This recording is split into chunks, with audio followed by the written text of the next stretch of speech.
Hello વિદ્યાર્થી મિત્રો, સ્વાગત છે તમારું મારી આ YouTube ચેનલમાં। આજે આપણે વિડીયોમાં ભણવાના છીએ ધોરણ 7 વિષય ગણિત, જેમાં આપણે અસાઇનમેન્ટનું સોલ્યુશન શરૂ કર્યું હતું। આપણે આગળના વિડીયોમાં પ્રશ્ન 1 ના વિકલ્પો જોયા હતા। કયા પ્રકરણના? પ્રકરણ 1 અને પ્રકરણ 2 ના વિકલ્પો જોયા હતા। હવે આપણે આ વિડીયોમાં પ્રકરણ 3 ના વિકલ્પો જોવાના છીએ। જો તમે મારી ચેનલમાં નવા હો તો સૌપ્રથમ ચેનલ સબસ્ક્રાઇબ કરી બેલ આઇકોનને ઓન કરી દો, અને જો વિડિયોની ક્વોલિટી ડાઉન લાગે તો સેટિંગમાં જઈને ક્વોલિટી વધારી દો, જેથી તમને વિડિયો સ્પષ્ટ જોઈ શકાય। તો શરૂ કરીશું આપણે આગળ પ્રકરણ 3 ના વિકલ્પ, જેમાં આપણને પહેલો આપ્યો છે 12, 25, 18, 15 અને 20 નો મધ્યસ્થ ખાલી જગ્યા છે। અહીંયા આપણે કેટલાક અવલોકન આપ્યા છે, એ અવલોકન આપણે મધ્યસ્થ શોધવાનો છે। તો સૌથી પહેલા શું કરીશું? મધ્ય શોધવા માટે જે અવલોકન આપે એને આપણે ચડતા ક્રમમાં ગોઠવીશું। કેવા ક્રમમાં? ચડતા ક્રમમાં ગોઠવીશું। તો ચડતા ક્રમમાં ગોઠવતા, હવે ચડતો ક્રમ એટલે શું? તો નાની સંખ્યાથી મોટી સંખ્યા તરફ જવું। તો સૌથી નાની સંખ્યા આપણે જો આપણે આગળ 12, ત્યારબાદ 15, ત્યારબાદ 18, ત્યારબાદ 20 અને છેલ્લે 25। હવે આપણે આ સંખ્યાનો શું શોધવાનો છે? મધ્યસ્થ શોધવાનો છે।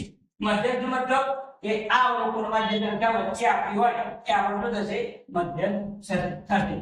તો આગળ 5 સંખ્યા છે, તો 5 સંખ્યા આપી તો વચ્ચેની સંખ્યા કઈ આવશે? 18, જેની બંને બાજુ બે બે સંખ્યાઓ આપેલી છે।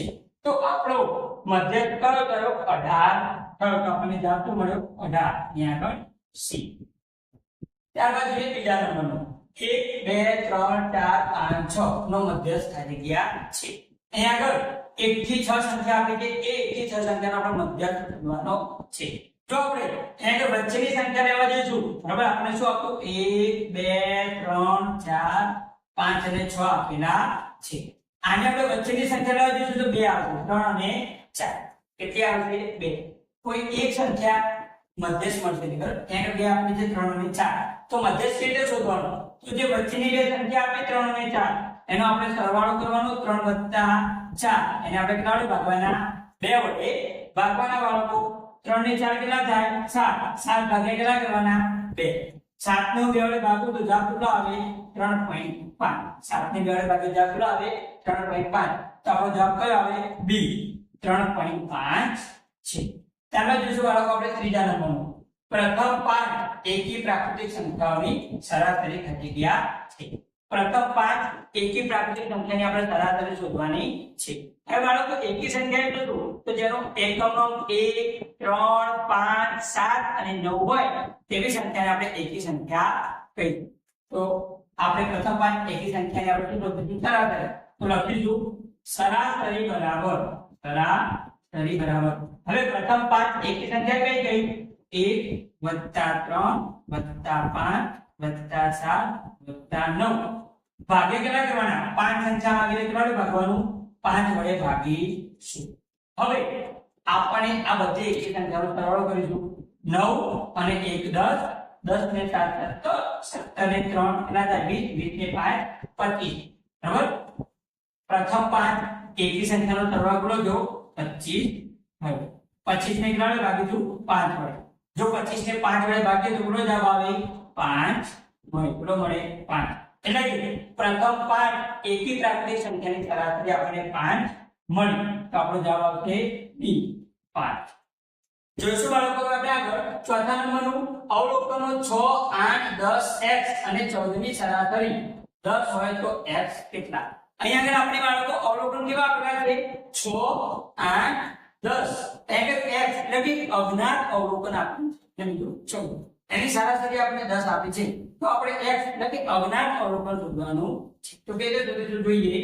તો લખીશું સરાસરી બરાબર આપણે જે અવલોકન આપેલો સરવાળો 6 + 8 + 10 + x + 14, આપણે એનો શું કરીશું બાળકો? સરવાળો। હવે આપણને કેટલા અવલોકન આપેલા છે? 5। તો શું કરીશું? 5 વડે ભાગી દેવાના। સરાસરી કેટલી આપી બાળકો? આપણને 10। કેટલી આપી? 10 બરાબર। સરાસરી આપણને પહેલેથી આગળ કહી દીધી કે સરાસરી કેટલી છે? 10। કરી જગ્યાએ શું લખજો બાળકો? 10 લખવાના।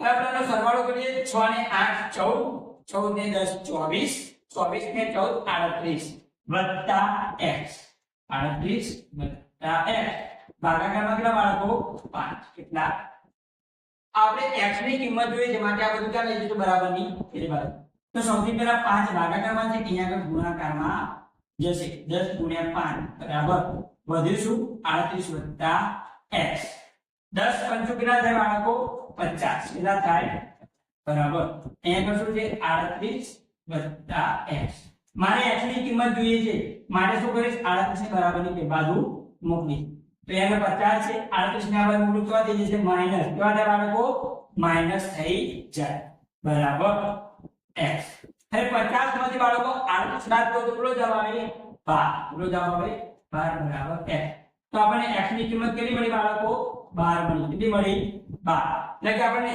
અજ્ઞાત અવલોકન કેટલું મળ્યું 12 આપણો જવાબ આવશે C 12 ત્યારબાદ જોઈશું બાળકો આપણે 5મા નંબરનું માહિતીમાં સૌથી વધુ વખત પુનરાવર્તન પામતા પ્રાપ્તાંકને ખાલી જગ્યા કહે છે શું કહે છે માહિતીમાં સૌથી વધુ વખત પુનરાવર્તન પામતા પ્રાપ્તાંકને ખાલી જગ્યા આપણે કેટલીક માહિતી આપી હોય તેમાં સૌથી વધુ વખત જે આપ્યો હોય પ્રાપ્તાંક એને આપણે શું કહીએ છીએ બહુલક શું કહેવાય બહુલક કહેવામાં આવે છે સમજો કે આપણે આવું આપ્યું 5 6 7 5 8 5 8 6 3 5 હવે આ જે માહિતી આપી એમાં આપણને સૌથી વધુ વખત કયો અંક આપેલો તો જોઈએ 5 એક વખત બે વખત ત્રણ વખત ને ચાર વખત અને બીજો કયો 8 બે વખત આપે તો સૌથી વધુ વખત શું આપ્યું 5 તો 5 ને શું કહીશું બાળકો આપણે બહુલક કહીશું હવે જોઈશું વિદ્યાર્થી મિત્રો આપણે આગળ છઠ્ઠો વિકલ્પ જેમાં આપણે આપેલું છે આપેલી માહિતીમાં ખાલી જગ્યા એક થી વધુ વખત હોય આપણને જે માહિતી આપી હોય એમાં શું એક થી વધુ વખત હોઈ શકે આપણે ઓપ્શન આપેલા છે બહુલક મધ્યક વિસ્તાર અને મધ્યક આપણે જોવા જઈએ તો એક કરતા વધુ વખત શું હોય બહુલક હોય છે બહુલક કોને કહેવાય તો આપેલી માહિતીમાં જે અંક સૌથી વધુ વખત આવે એને આપણે શું કહીએ છીએ બાળકો બહુલક કહીએ છીએ તો આપણો જવાબ આવશે એ બહુલક શું આવશે એ બહુલક ત્યારબાદ જોઈએ 7મા નંબર બાળકો ચડતા ક્રમમાં ગોઠવેલી માહિતીમાં બરાબર વચ્ચે આવેલા પ્રાપ્તાંકને ખાલી જગ્યા કહે છે આપણે માહિતીને ચડતા ક્રમમાં ફેરવીએ અને એમાં જે બરોબર વચ્ચે આવે એને આપણે શું કહીએ છીએ તો એને શું કહેવાય બી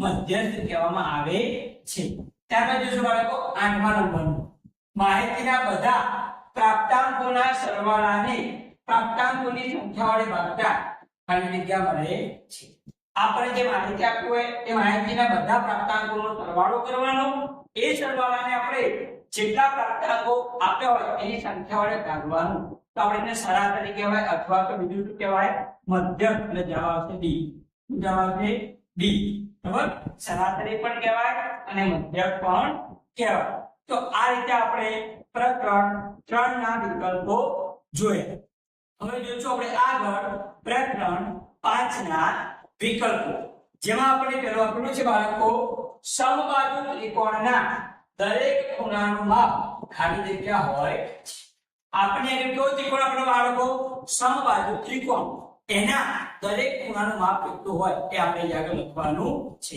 હવે સમબાજુ ત્રિકોણ કોને કહેવાય તો જેની ત્રણેય બાજુ સમાન હોય અથવા તો જેના ત્રણેય ખૂણા સરખા હોય એને આપણે શું કહીશું બાળકો સમબાજુ ત્રિકોણ કહેવાય છે અને ત્રિકોણના ત્રણેય ખૂણાનો સરવાળો બાળકો 180 અંશ થાય છે ત્રિકોણના ત્રણેય ખૂણાનો સરવાળો 180 અંશ થાય એને આપણે સમબાજુ ત્રિકોણ આપેલો છે તો એના દરેક ખૂણામાં પૂરું થશે તો જો ત્રણેય ખૂણાનો સરવાળો 180 થતો હોય તો એના દરેક ખૂણાનું માપ 60 નું થાય તો એ ત્રણ ખૂણાનો સરવાળો તો સમબાજુ ત્રિકોણના દરેક ખૂણાનું માપ કેટલું હોય બાળકો 60 અંશ હોય તો આપણો જવાબ આવશે સી 60 અંશ ત્યારબાદ જોઈશું બાળકો આપણે આગળનું બીજું ખૂણો A અને ખૂણો B એ બંને ખાલી જગ્યા હોય તો